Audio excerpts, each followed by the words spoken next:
अस्सलाम वालेकुम, मेरा नाम है मारिया मेमन और आप देख रहे हैं मारिया मेमन्स पॉडकास्ट।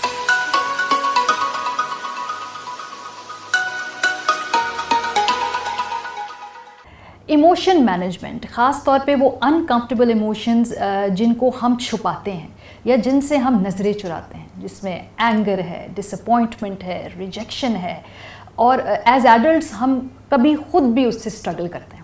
आज हम बात करेंगे कि अपने बच्चों में इन अनकंफर्टेबल इमोशंस को एड्रेस करना और उनको मैनेज करना कैसे सिखाया जाए।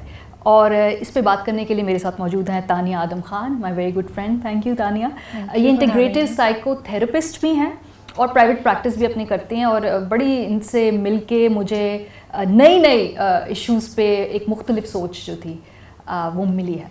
Thank you Tania for joining me. और मैंने ये टॉपिक इसलिए चूज़ किया क्योंकि रिसेंटली हम देखते हैं कि जो ये इश्यूज़ हैं, ख़ास तौर पे वायलेंस बेस्ड या एंगर बेस्ड, जो क्राइम्स में भी कन्वर्ट होते हैं, इनको शुरू में ही हम कैसे बच्चों को सिखा सकते हैं कि भाई अपनी इन फीलिंग्स को मैनेज करें। मेरा ख्याल है रिजेक्शन और डिसअपॉइंटमेंट से स्टार्ट करते हैं, क्योंकि हम ऐसी जनरेशन है जो अपने बच्चों को प्यार में वी आर वंडरिंग देम, प्यार, अटेंशन, ये दोनों इमोशंस एक तो बताइए ज़रूरी कितना है बच्चों को सिखाना, और अगर सिखाएं तो कैसे, किसे शुरुआत कैसे करें? Okay, that's a good question. सबसे पहले तो rejection, disappointment, there are very natural, एक नेचुरल प्राइमरी इमोशंस का हमारा एक सेट होता है जिसमें anger, fear, sadness, joy, love, ये सारे इमोशंस हैं। जब आप डिसअपॉइंटमेंट की बात करते हो, ऑलमोस्ट ऑलवेज डिसअपॉइंटमेंट के नीचे, उसकी नीचे वाली लेयर में बच्चे के लिए सैडनेस होती है, राइट। जब आप रिजेक्शन की बात करते हो, दैट कैन, उसके नीचे एक और लेयर होती है जिसमें फियर, एंगर, सैडनेस, इनमें से कोई भी इमोशन हो सकता है, मिले जुले होते हैं। So you will have a set of emotions जो कि प्राइमरी इमोशंस इनको कहते हैं, जो कि 6 और 7 हैं। जब एंगर और डिसअपॉइंटमेंट और रिजेक्शन से पहले हमें प्राइमरी इमोशंस पे बात करनी होगी, बिकॉज रिजेक्शन एंड डिसअपॉइंटमेंट एक सेकेंडरी रिस्पॉन्स है, प्राइमरी रिस्पॉन्स फियर का होता है। जब आप एक सोसाइटी में पले बड़े होते हो, जब आप when you come into the world as a human being, आप बहुत हेल्पलेस होते हो। आपकी पूरी की पूरी एग्जिस्टेंस आपके एनवायरनमेंट पे, आपके पेरेंट्स पे डिपेंड करती है। और जब आपके पेरेंट्स में से या आपकी एनवायरनमेंट में से कोई एक भी ऐसी इंडिकेशन आपको मिले जो आपको लगे कि आपको इस सिस्टम से बाहर निकालने की कोशिश कर रही है, या आपको एक्सेप्ट नहीं कर रही, या आप में कोई ऐसी फॉल्ट उनको दिखाई दे रही है जो कि आपको नहीं समझ में आ रहा because you are a child, right. So आपका सबसे पहले प्राइमल रिस्पॉन्स जो होगा वो फियर का होगा, खौफ का होगा, राइट। बिकॉज आपको यही डर होगा कि अगर मैं फिट नहीं हुआ या हुई तो इसका मतलब है that I will not be able to exist, because आपकी एग्जिस्टेंस डिपेंड कर रही है, आपका पूरा सर्वाइवल इस पूरे सिस्टम पे डिपेंड कर रहा है। सो आई थिंक एज पेरेंट्स सबसे पहले तो ये समझना कि every child, every human being, हम सब व्हेन वी आर बोर्न, हमारी ये प्राइमल इमोशंस हैं जो बिल्कुल प्राइमरी हैं, जो हर इंसान में, हर लिविंग ऑर्गेनिज्म में है। There's as in with a conscious brain, especially human beings, जिसमें like I mentioned, there's anger, there's fear, there's love, there's joy, there's sadness, there's disgust. ये different primary emotions हैं। Parents को अपने आप को इन चीज़ों से introduce कराना, because unfortunately पेरेंट्स को ये लर्निंग या टीचिंग पिछली जनरेशन से नहीं मिली। This is a very important point. आप अपने बच्चे में वो तब आइडेंटिफाई करेंगे जब आपने अपने अंदर आइडेंटिफाई किया, खुद सीखा हो कि कैसे मैनेज करना हो। और अगर आपको सिखाया नहीं गया, दैट्स नॉट अ प्रॉब्लम, आप सीख सकते हो, ठीक है। इसके लिए थोड़ी सी एजुकेशन की ज़रूरत है, थोड़ी सी सेल्फ अवेयरनेस, थोड़ा सा अपने आप पे काम करना, थोड़ा सा अपने आप में इंटरेस्ट लेना, एक इंट्रोस्पेक्टिव आउटलुक रखना कि आप अपने आप को किस तरह, how do you engage with your environment, और बेहतर कैसे कर सकते हैं। आपके क्या इसमें ब्लाइंड स्पॉट्स हैं? अनफॉर्चुनेटली हम करते ये हैं कि हम पिछली जनरेशन की इनहेरिटेंस लेके वो आगे पास ऑन करते जाते हैं। और वो पास ऑन पता कैसे कर रहे हैं कि हमने अपने बच्चे को डिसअपॉइंट नहीं होने देना, हमने उसको सैड नहीं होने देना, अगर उसको कुछ चाहिए या उसको कोई इमोशनली कुछ अगर है कमियां तो हमने वो बहुत ज़्यादा पूरी करनी है, कभी कभी ओवर कॉम्पनसेट कर देना है। ओवर कॉम्पनसेट बिकॉज आपको नहीं, आपकी एक नीड नहीं पूरी हुई होती, so you and up thinking कि ये नीड तो मैंने अपने बच्चे की पूरी करनी ही करनी है, चाहे वो मॉनेटरी नीड हो, चाहे वो इमोशनल नीड हो, चाहे वो फिजिकल नीड हो, कोई भी नीड इस तरह की जो आपको लगता है कि आपकी नहीं पूरी हुई भी, या आपने ये इंटरनलाइज कर लिया होता है from the society, from your family कि ये need in our society male और फीमेल की एक डिस्पैरिटी तो है, वो तो हम मतलब we are admitting to it, right. So अगर आपको ये लगे कि ये नीड मैंने अपने हस्बैंड की या अपने बेटे की राइट पूरी करनी है, और ये नीड मेरी बेटी को सिर्फ इतने पोर्शन में, इतने कोटा में मिल सकती है, इससे ज़्यादा नहीं मिल सकती, प्रायोरिटाइज कर देते हैं, प्रायोरिटाइज कर लेते हैं। इसको कहते हैं over indulgence, right. When you over indulge a child physically, emotionally, monetarily, right, फिर आप देखना शुरू करते हो बिहेवियर्स ऑफ इंटाइटलमेंट, हक समझना, राइट, कि ये तो मेरा हक है, हाँ ये नॉर्मल है, ऐसे ये ही तो होता नॉर्मल है, ऐसा ही होता है। My mother will do this for me, मेरी बीवी करेगी, my girlfriend will do it, my sister will do it. ये जिस रिलेशनशिप में भी आप एक अगले ऑपोजिट सेक्स के साथ इंगेज करते हो, you will think that they're entitled, you are entitled to that from them. So लेकिन फिर इसमें ये कैसे बताएं कि भाई क्या इंटाइटलमेंट है, क्या नॉर्मल है, क्या आपको मिल सकता है, ये चीज़ अगर आपको नहीं मिली तो इससे मैनेज करना कैसे सिखाएं कि भाई डिसअपॉइंटमेंट है, नहीं मिली, नहीं मिल सकती, हर कुछ चीज़ नहीं हो सकता।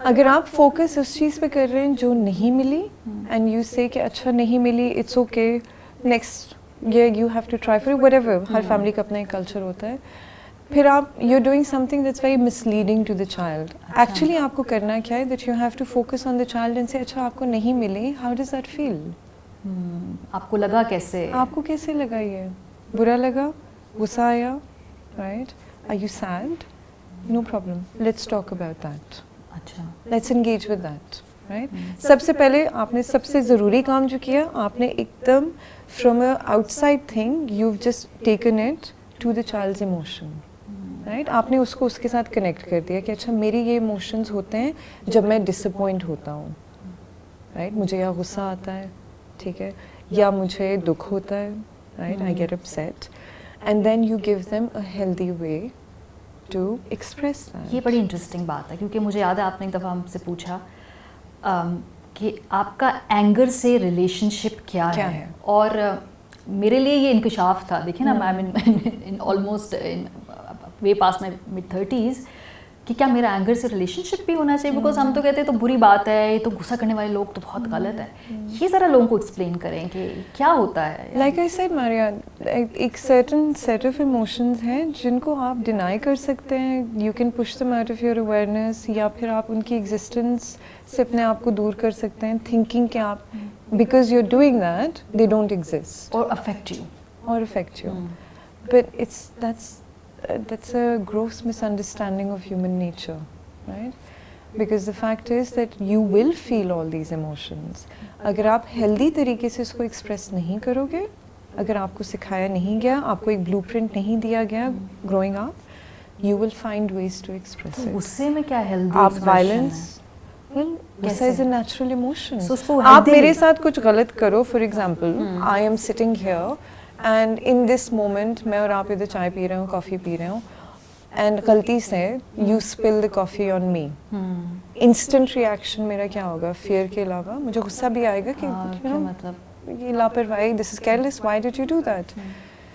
If I don't know कि इसको मैं अच्छे तरीके से कैसे एक्सप्रेस करूं, और फिर एक्सप्रेस करके how to let go. ये कैसे करना, बिकॉज दिस इज कि वेरी मैंने- इंपॉर्टेंट। This अच्छे starts at तरीके a से very- गुस्सा कैसे एक्सप्रेस होगा? ये बिल्कुल शुरू में आपको सिखाया जाता है, ठीक है। ये ब्लूप्रिंट आपको बिल्कुल इनिशियल ईयर्स में, जो फॉर्मेटिव ईयर्स जिनको कहते हैं, right, from the ages of 1 to 7, जिसमें बच्चे का brain literally is like a sponge, because उसकी, लाइक आई सेड, उसकी एग्जिस्टेंस अपने एनवायरनमेंट पे डिपेंड करती है, तो दे आर वेरी ऑब्जर्वेंट, वो एक एक चीज़ पिकअप कर रहे होते हैं। माँ बाप का गुस्से से क्या रिलेशनशिप है, they are picking that up.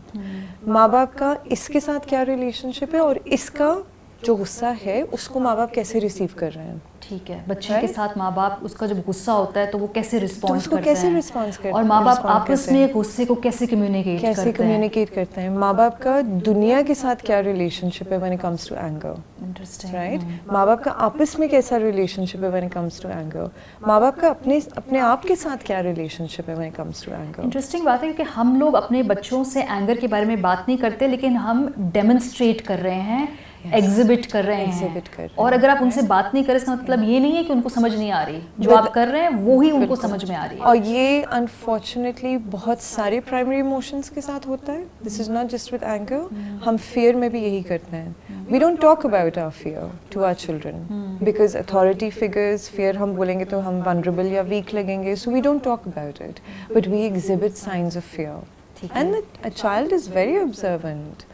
आधी से ज़्यादा जो आपकी कम्युनिकेशन अपने बच्चे के साथ हो रही है वो वर्बल नहीं हो रही, वो मेटा कम्युनिकेशन है, वो एक्शंस हैं, वो आपका उठना बैठना, आपकी अपनी जो एनर्जी है, the child is picking up on that. उसको आपके वर्ड्स से कोई कुछ लेना देना नहीं है, वो दैट्स जस्ट वोकैबुलरी। सो किस एज में, जैसे आपने कहा रिजेक्शन और डिसअपॉइंटमेंट ये सेकेंडरी टियर आ जाता है, ओरिजिनली या फियर होगा या एंगर होगा, सो किस एज में बच्चों से ये बात करें, ए। और दूसरा, अगर बच्चा कह रहा है मुझे गुस्सा आ रहा है, कह नहीं रहा, एग्जिबिट कर रहा है गुस्सा, तो क्या आइडियल कॉन्वर्जेशन होनी चाहिए है फॉर स्टार्टर्स, अगर कोई माँ देख रही हो, बाप देख रहा हो? If you see a child जिनको गुस्सा आ रहा है, बच्चे को, लड़का हो लड़की हो, एक तो प्लीज़ ये डिस्क्रिमिनेशन नहीं होनी चाहिए कि लड़के का गुस्सा अलाउड हो, लड़की का गुस्सा इज़ शेमफुल, सो आप उसको मना कर रहे हो कि लड़कियां इस तरह बिहेव नहीं करती, राइट। और लड़का गुस्से में रो रहा हो तो आप उसको बोल रहे हो कि लड़के रोते नहीं हैं, व्हाट आर यू डूइंग। एक तो ये डिस्क्रिमिनेशन, एक पैमाना रखें, बिल्कुल एक लेवल पे सब, बिकॉज बच्चे पैदा एक ही स्टैंडर्ड पे होते हैं। ये जेंडर जो डिस्क्रिमिनेशन बनती है ये सोसाइटल है, this is not ours, this is not natural. So पहली बात, when you see a child displaying signs of anger, it's very important कि आप उसी वक्त उनको बुलाओ, बहुत आराम से, बहुत प्यार से, बहुत काम तरीके से उससे पूछो व्हाट्स हैपनिंग, क्या हो रहा है, right. And they will do everything, because बच्चे की इतनी वोकैबुलरी होती नहीं है, मालूम ही नहीं है, इतना इमोशनल फ्रेमवर्क उनका होता नहीं है। सो जो भी वो अपने छोटी मोटी वर्ड्स लेके जो अपना बताएंगे आपको कि this is how I am feeling, right, you have to make sure कि आप उसका कनेक्शन अपने फीलिंग से कराओ, right, so that he says it और शी सेज इट कि मुझे गुस्सा आ रहा है, ठीक है, right. The next step is depending कि आपका अपना फैमिली का कल्चर क्या है, आपकी अपनी अंडरस्टैंडिंग कितनी है, आप उससे पूछोगे अच्छा किस चीज़ पे गुस्सा आ रहा है, you ask him that, okay, do you think जो आप अभी इस वक्त कर रहे हो that's making it better, do you want to do it in a better way, is there any other way that we can do this, right, कोई और रास्ता, कोई और health. So you do these things with children, you calm them down, you sit them next to you, because गुस्से की state में आपकी body भी सर्वाइवल मोड में जाती है, राइट, सो आप लिटरली वॉर मोड में होते हो, राइट। सबसे पहले तो आपने उसको न्यूरोलॉजिकली स्पीकिंग आपने उसके नर्व्स थोड़े से काम करने हैं, इट्स ओके। ब्रीदिंग सिखानी है उसको, बच्चे को छोटी एज में ब्रीदिंग सिखाएं, अच्छा। उसको अपनी ब्रीदिंग से कनेक्ट करें, उसको बताएं कि बेली ब्रीदिंग क्या होती है, सांस कैसे लेते हैं to calm your nerves down, इसको वेगस नर्व कहते हैं, really that controls all of these things, right. जब आप बच्चे के साथ बैठ के उसको बोलते हैं okay for the next 2 minutes हम सिर्फ ब्रीदिंग करेंगे, ठीक है, फिर उसके बाद हम इसको रिविजिट करेंगे, फिर हम फिर बात करेंगे, फिर मुझे बताना कितना गुस्सा आ रहा है, किस बात पे गुस्सा आ रहा है, क्या हुआ। लेकिन कुछ बच्चे तो पैदाइशी टेम्परामेंटल कह लें या अग्रेसिव, कुछ बच्चे पैदाइशी जेंटल होते हैं, पैदाइशी वो बेचारे धीमे मिजाज के होते हैं। इट्स अ जेनेटिक प्रीडिस्पोजिशन जिसको कहते हैं, राइट। जेनेटिक प्रीडिस्पोजिशन वो होती है कि टेम्परामेंट बायोलॉजिकली आप में कुछ चीज़ें आपके डीएनए के थ्रू पास हुई हुई होती हैं। बिल्कुल पॉसिबल है कि कुछ बच्चे नेचुरली थोड़े से काम होते हैं, कुछ बच्चे नेचुरली थोड़े हाइपर एक्टिव होते हैं and they are expressive and they express every emotion very intensely, but environment का जितना असर बच्चे पे होता है उसको हम बिल्कुल भी अंडरप्ले नहीं है या अंडरमाइन नहीं कर सकते, बिकॉज आप genetic, it's like diabetes, You might be genetically predisposed to it. आप डिले कर लें, आप उसको पोस्टपोन कर सकते हैं, आप अपना लाइफस्टाइल चेंज करके उसको कंटेन ज़रूर कर सकते हैं। You can't get rid of it, You can't get rid of it, right? अच्छा, लेकिन कुछ जगह पे फैक्टर्स आपके कंट्रोल में नहीं है। अगर एक पेरेंट जो है उसको समझ में आ रही है कि मैंने अपने बच्चे की एंगर मैनेजमेंट या इसको ये चीज़ें सिखानी है, लेकिन घर का माहौल ऐसा नहीं है, बाकी इर्द गिर्द की जो वो देख रहा है वो एक पेरेंट तो कंट्रोल नहीं कर सकता। For example in that case अगर माँ गुस्सीली या उसके एंगर इश्यूज़ हैं, ज़्यादातर आदमियों के एंगर इश्यूज़ होते हैं, फिर वो क्या करें? That's also a misconception, Maria. अच्छा, हमें तो लगता है कि आदमी जो है उनकी That's not anger true. Management issue. यहाँ पे जनरली स्पीकिंग हमारी सोसाइटी की अगर बात करें, आदमियों को परमिशन ज़्यादा मिली है एंगर एक्सप्रेस करने की, औरतों को इतनी परमिशन नहीं We है। internalize it. औरतों को सैडनेस एक्सप्रेस करने की परमिशन मिली है, मर्दों को गुस्से के एक्सप्रेशन की और मर्दों को सैडनेस नहीं दिखानी नहीं है। दिखानी, और औरतों को गुस्सा नहीं और दिखाना। दोनों थोड़ा थोड़ा दिखाने की इजाज़त होनी चाहिए, राइट? सो ये चीज़ें हम अगर स्टीरियोटिपिकल उसमें देखें, सो एक आदमी गुस्सा इसलिए ज़्यादा करता है बिकॉज उसको इजाज़त है, it's the only secondary outlet. उसके नीचे सैडनेस भी होगी, फियर भी होगा, राइट? जो दोनों नहीं दिखा सकता वो, कुछ नहीं लेकिन दिखा गुस्सा दिखा सकता है, बिकॉज गुस्से की इजाज़त एंड है। Society is okay with it कि हो कोई बात नहीं, आपको पता है बड़ा गुस्सा आता है गुस्सा इसको। आता है उनको, ठीक है, इनसे इस तरह बात मत करो, गुस्सा आएगा, ये मत करो, उनको गुस्सा आएगा। अब उस गुस्से के पीछे क्या है, nobody has asked him that, he doesn't know, right? For a mother or for a woman it's not that. उसकी हर चीज़ more or less सैडनेस में ट्रांसलेट करेगी, इमोशनल एक्सप्रेशन में ट्रांसलेट करेगी, ठीक राइट? है। गुस्सा बहुत कम दिखाएंगी माएँ। सो आई थिंक इसका थोड़ा सा कम होना और इसका थोड़ा सा ज़्यादा होना, to find a good balance होना चाहिए पेरेंटली, और वही आपको अपने बच्चे की जो है ओवरऑल पर्सनालिटी में भी डालना चाहिए। सो अगर बच्चा डिसअपॉइंटेड हो या रिजेक्टेड फील करे, आई जस्ट वांट टू इसको आखिर में मैं पूछना चाहूँगी, उस वक्त उससे क्या कॉन्वर्जेशन करें? Disappointment is okay. We have to make it all right For our parents children. also that your child will be Yes. disappointed. And that's all right. आप जब तक अपने बच्चे को सक्सेस फेलियर दोनों चीज़ों you have to equally expose them, right? Expose them to failure and success We want to equally. protect them. Everybody wants to protect But their what, child. who is to say that disappointment is not protection? Yeah. You can't mollycoddle them for the rest of their lives, right? आखिर इन्होंने घर से निकलना है, college जाना है, आगे job करनी है, हर इन्वायरमेंट में आप इनको प्रोटेक्ट नहीं कर पाओगे, और अगर आप करने की कोशिश करोगे तो ये बहुत टॉक्सिक डायनामिक बन जाएगा। ठीक है, उस वक्त उनको समझ नहीं आएगी। यस, बिकॉज आप अगर अपने सोशल कॉन्स्ट्रक्ट्स देखें या अपना डायनामिक देखें, सोशल फैब्रिक जनरली अपना देखें, हमारी जो सोसाइटी की नॉर्म्स हैं वो सॉफ्ट नहीं है। We're generally a bit harsh and, you know, we're a bit sort of strong like that. Or we come strongly, we come on strongly.